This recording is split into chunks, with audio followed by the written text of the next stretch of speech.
Hey all welcome back to my channel you are watching Happy Home Goals. तो कुछ समय पहले मैंने अपना होम टूर शेयर किया था और मुझे बहुत सारे कमेंट्स आए थे कि इतना छोटा बेबी होने के बावजूद आपने अपने घर को बहुत अच्छे तरीके से मेंटेन रखा है, क्लीन रखा है। तो मैंने सोचा क्यों ना इसके बारे में एक वीडियो बनाया जाए। तो आज की वीडियो में मैं 10 टिप्स एंड कुछ अपनी हैबिट्स, अच्छी हैबिट्स शेयर करने वाली हूँ जिन्हें मैं फॉलो करके अपने घर को बहुत अच्छे तरीके से क्लीन रखती हूँ।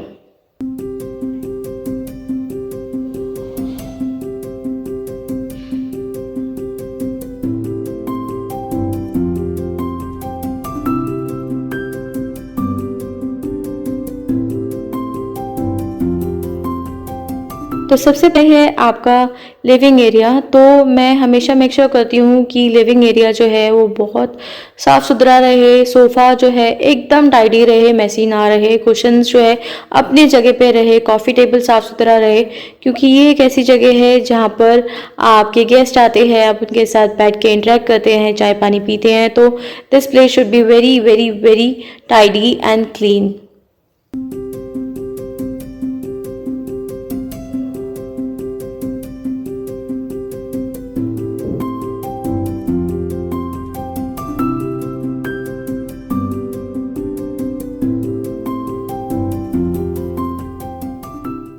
बहुत ज़रूरी है उठने के साथ साथ अपना बेड बनाएं। मेरे केस में ऐसा नहीं हो पाता है क्योंकि मैं हस्बैंड और अपने वजह से थोड़ा पहले उठ जाती हूँ। तो किचन में काम होता है, तो जैसे ही किचन से फुर्सत मिलती है सीधा जो मैं काम करती हूँ वो अपना बेड बनाती हूँ।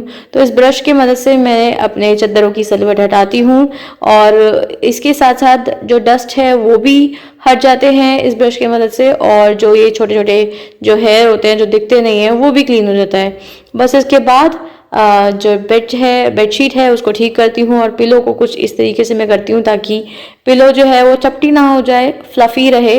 तो बस इसके साथ साथ मेरा ये जो बेड है वो भी मैं बना लेती हूँ रोज़।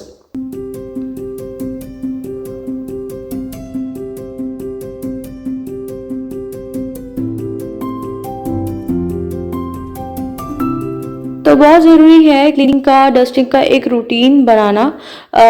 कुछ चीज़ें आप वीकली बेसिस में करते हो, कुछ चीज़ें आपको रेगुलर बेसिस में करनी पड़ती है। जैसे कि मैं अपना ड्रेसिंग टेबल रोज़ साफ़ करती हूँ क्योंकि धुंधली जगह में अपना रिफ्लेक्शन देखना इट्स नॉट गुड। और कॉफ़ी टेबल मैं रोज़ साफ़ करती हूँ क्योंकि एक तो ये लिविंग एरिया का पार्ट है, दूसरा इसी पे हम लोग खाना भी खाते हैं। तो it's very important to clean the coffee table on daily basis. तो सबसे मेन है रेगुलर क्लीनिंग के साथ वो है आपका फ्लोर क्लीनिंग। तो झाड़ू पोछा रोज लगना चाहिए, और पोछे से पहले मैं कहूँगी कि झाड़ू तो रोज लगना चाहिए। पोछा कभी कभार मिस भी हो जाए लेकिन झाड़ू आपकी डेली बेसिस में लगनी चाहिए। और कहते हैं ना कि पुराने ज़माने में हमारी नानी दादी कहती थी झाड़ू लक्ष्मी का प्रतीक है, रोज़ अगर लगे तो घर की बरकत बनी रहती है। तो बहुत ज़रूरी है घर के अहम हिस्से को साफ रखना जो कि है हमारी किचन। तो मैं खाना बनाने से पहले गैस स्टोव को बहुत अच्छे से क्लीन करती हूँ और कुकिंग के बाद भी, और साथ ही साथ काउंटर टॉप को भी बहुत अच्छे से क्लीन करती हूँ। ज़रा सी भी गंदगी नहीं छोड़ती हूँ क्योंकि गंदगी से अक्सर इंसेक्ट्स या कॉकरोचेस हो जाते हैं।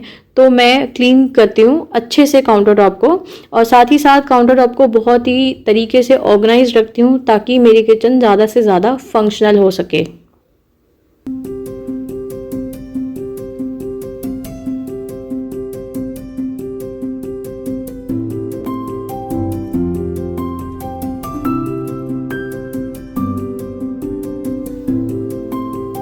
एक साफ सुथरे किचन के लिए बहुत ज़रूरी है बर्तन इकट्ठा ना हो। बर्तनों को साथ साथ धो दिया जाए तो बहुत बढ़िया रहता है, बहुत आपकी किचन जो है क्लीन रहती है। तो मेरे घर में मेड नहीं है तो मैं कोशिश करती हूँ हर मील के बाद तुरंत बर्तनों को धो दूँ। और मैं इस ऐसी बास्केट का यूज़ करती हूँ। इससे जो है जो पानी है, बर्तनों का पानी है, वो बहुत जल्दी ड्रेन हो जाता है और बर्तन बहुत अच्छे से ड्राई हो जाते हैं। और ड्राई होने के बाद ही मैं कैबिनेट्स में बर्तनों को रखती हूँ। गीले बर्तन अगर रख दिए जाए तो उससे इंसेक्ट्स पैदा हो जाते हैं, कॉकरोचेस हो जाते हैं। तो मैं कोशिश करती हूँ कि सारे सबको ड्राई अच्छे से करूँ, उसके बाद ही रखूँ। और साथ ही साथ मैं किचन का जो सिंक है उसको भी बहुत अच्छे से धो देती हूँ, साफ कर देती हूँ।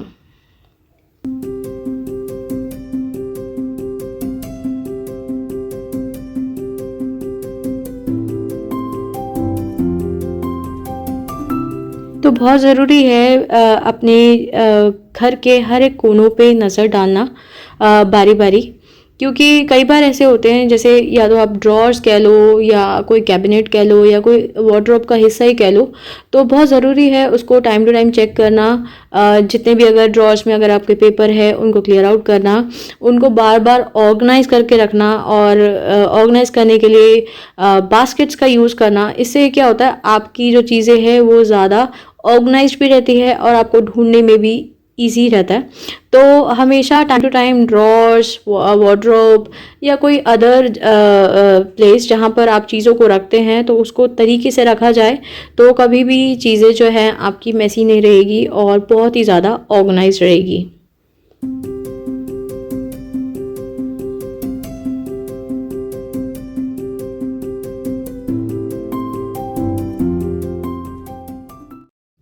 So this is one of the best and important point to be followed. Door mats जो है आपके घर में जगह जगह होनी चाहिए, यूज़ होने चाहिए, चाहे आपका मेन डोर हो, किचन हो, बाथरूम हो या फिर बेड के आगे रखा हुआ एक रग हो। इससे क्या होता है, इससे आप बहुत हद तक अपने पैरों के ज़रिए धूल, डस्ट जो है अपने घर में फैलाने से बहुत हद तक कंट्रोल कर लेते हैं।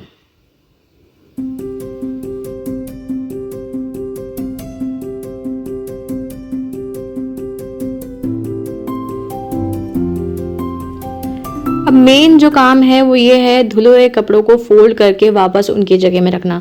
सीरियसली ये काम मुझे बहुत ज़्यादा बोरिंग लगता है और मैं अगर मतलब ये ऐसा काम है, इसको अगर नज़रअंदाज किया जाए तो ये काम नहीं पहाड़ बन जाता है। तो सभी के घर में वो एक चेयर ज़रूर होगी जो हमेशा धुले हुए कपड़ों से लदी होती है। मेरे घर में भी है, ये देखिए। तो मुझे ये काम करना बिल्कुल पसंद नहीं है, लेकिन जैसे ही मैं कर लेती हूँ और घर देखती हूँ कि टाइडी हो गया है तो बहुत मोटिवेशन मिलता है और मन करता है कि हाँ, इसको हैबिट बना के मैं करूँ और घर को क्लीन करूँ। तो इस चीज़ को मैं अब हैबिट बना चुकी हूँ और साथ ही साथ कोशिश करती हूँ कि सारे कपड़े जो है फोल्ड हो जाए और अपने अपने वार्डरोब में सेट हो जाए। तो बहुत ही ज़्यादा इस हैबिट को अपनाने के बाद हेल्प मिली है कि मैं अपने घर को बहुत तरीके से ऑर्गेनाइज रखूं, साफ सुथरा रखूं। तो इस तरीके से जो है मैं मतलब अगर थोड़ा सा अपना आलस छोड़ देती हूँ तो बहुत अच्छा हो जाता है और बहुत हेल्प मिल जाती है अपने घर को, अपने वार्डरोब को क्लीन रखने के लिए।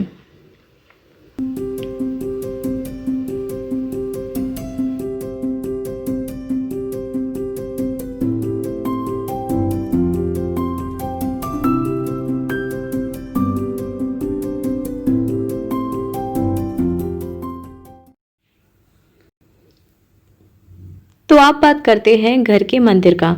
तो ये देख रहे हैं आप, ये सिर्फ सुबह और शाम की आरती के बाद का है। तो मैं हमेशा कोशिश करती हूँ कि जो थाल है वो डेली के डेली धुले, जो बर्तन है, पूजा के बर्तन है वो डेली के डेली धुले, मंदिर में जो भी ड्राई फ्लावर्स हैं वो डेली के डेली हटे और जो मंदिर का एरिया है वो बहुत अच्छे से क्लीन हो। मंदिर जो है आपके घर का बहुत इम्पोर्टेंट हिस्सा है। उसको वहाँ पर एक भी मतलब गंदगी होनी नहीं चाहिए, चाहे आप पूजा के बर्तन कह लो, पूजा का एरिया कह लो। तो मैं मेक श्योर करती हूँ कि पूजा एरिया, मंदिर जो है वो बहुत अच्छे से साफ़ सुथरा रहे। ये जगह पॉजिटिव होनी बहुत ज़रूरी है। अगर आपका मंदिर पॉजिटिव है, घर पॉजिटिव है, तो आप पॉजिटिव है। तो ये थी कुछ टिप्स एंड मेरी कुछ गुड हैबिट्स जिनको फॉलो करके मैं अपना घर क्लीन रखती हूँ। आई एम श्योर आप में से बहुत लोग इन सारे हैबिट्स को फॉलो करते होंगे। अगर नहीं करते हैं तो ज़रूर करें। अपने घर को क्लीन रखें, खुद को पॉजिटिव रखें, अपने घर को पॉजिटिव रख के। तो ये था आज का वीडियो। आई होप आपके लिए ये हेल्पफुल रहा होगा, अच्छी लगी होगी वीडियो। अगर अच्छी लगी हो तो प्लीज़ वीडियो को लाइक और शेयर ज़रूर कर दें और मेरे चैनल को सब्सक्राइब करना ना भूलें। Thanks for watching.